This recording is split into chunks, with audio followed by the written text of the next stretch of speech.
என்னவென்று இறைவன் எழுதினான்.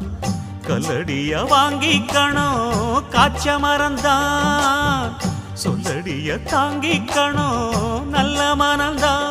இங்கு காயம் பட்ட நெஞ்சம் இது உறங்க முடியுமா? என்ன வேலை அது என்ன வேலை, மன நிம்மதிதான் இங்கு என்ன வேலை?